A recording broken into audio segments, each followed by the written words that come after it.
Donc on a essayé de nouveau de joindre Amnesty International, parce que quand je lis leur article,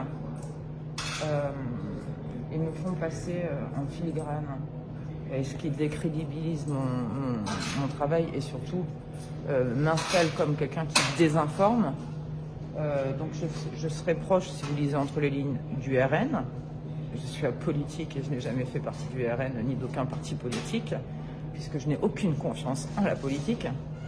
Je serai anti-vax.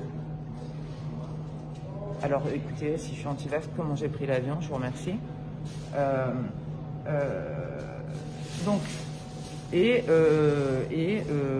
que je raconte sur Amnesty International serait faux. Donc, regardez, si vous tapez donc sur le site du festival, si vous tapez par exemple les films, hop, il y a 741 résultats, 38 pages, ils sont tous là.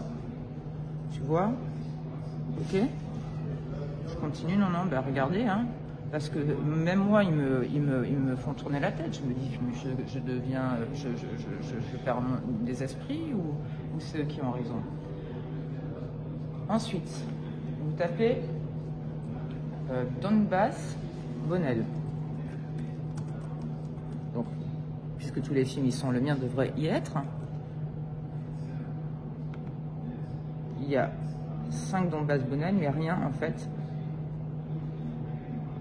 Donc là, c'est un autre film, c'est pas le mien. L'Ukraine, c'est de l'actualité et des événements. Et mon film n'apparaît nulle part. Page 1 sur 1. Donc, s'il est effacé de ce fichier, moi je considère, à juste titre, maintenant je vous laisse faire votre propre opinion, mais que c'est qu'il a été effacé de leurs données. C'est ce que j'ai toujours dit dans mes interviews. Et ça m'a beaucoup impeiné parce que j'ai malgré tout du respect pour Amnesty International.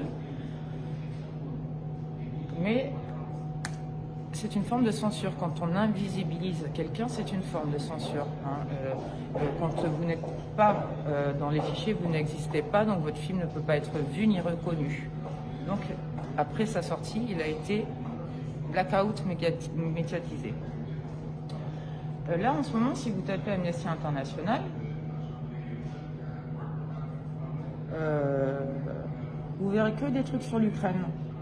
Côté Kiev, ils auraient peut-être pu, pour équilibrer, faire une contextualisation, puisqu'ils disent, monsieur Levenès, qu'ils ont adoré mon film, au moins leur rappeler qu'en 2014, ce qui s'était passé, rien. On se bat ensemble, on gagne ensemble. Les responsables de crimes internationaux en Ukraine devront rendre des comptes. Pas un seul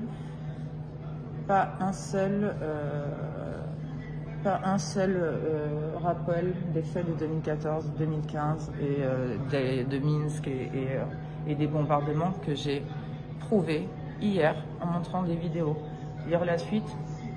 Voilà, tout ne va qu'en un sens. Alors, moi j'équilibre, hein. Moi j'équilibre. Mais est-ce que ça c'est équilibré? Attaque aveugle, utilisation d'armes non discriminantes, augmentation des pertes civiles, invasion russe avec des tirs, ok. Mais moi quand je dis que ça tire, ils remettent en doute l'effet que ça tire, ils disent que ça ne vient pas, donc ils vous disent, en gros, eh bien c'est la population à l'intérieur du Donbass, les séparatistes qui se tirent dessus. Ça s'appelle du complotisme, ça s'appelle de la désinformation et ce n'est absolument pas éthique. Alors Libération, s'il vous plaît, répondez-moi. Rappelez-moi, je vous ai demandé un droit de réponse. Vous m'avez envoyé un message me disant que vous ne voyez pas où est le problème dans cet article. Moi, j'en vois plusieurs. 2, je vous ai expliqué que je porterai cela en diffamation pour la raison simple, c'est que vous me décrédibilisez totalement dans mon travail, et ça, c'est grave. 3, vous ne répondez à aucun de mes appels, vous n'avez cité aucun des faits que je vous ai envoyés, les PJ, les vidéos des bombardements, etc., etc. Reconnaissez, s'il vous plaît, que vous n'avez pas fait votre travail. Je vais recommencer une deuxième fois de vous appeler. Je vous ai envoyé, il y a 1 heure, même pas une demi-heure, les photos d'Amnesty. Mais non. Vous ne répondez pas. Alors on recommence. Appel annulé, vous voyez? Et voilà votre article, qui à mes yeux est indigne de Libération. Il est où? Ah, qui est la journaliste française?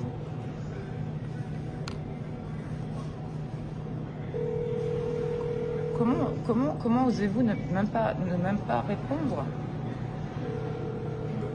Comment c'est possible un truc pareil?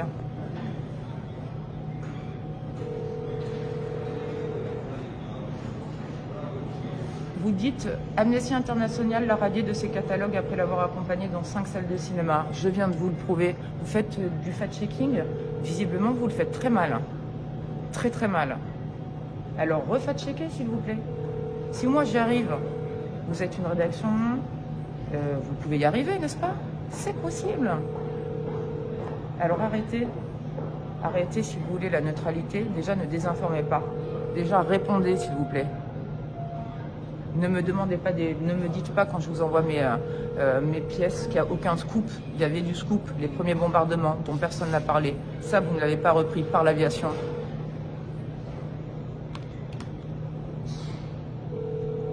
Voilà. Faut de la patience, hein, croyez-moi. Hein. Faut de la patience.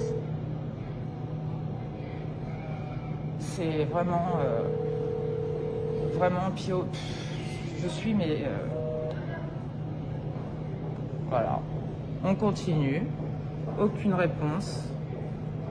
Des appels, des mails. Mon responsable vous a envoyé ceci. Diffamation pour. Je vous ai expliqué que c'était suite à votre intervention sur CNews et suite à la saisie par nos lecteurs. Qu'est-ce qu'il m'envoie? Je suis curieux de vos méthodes.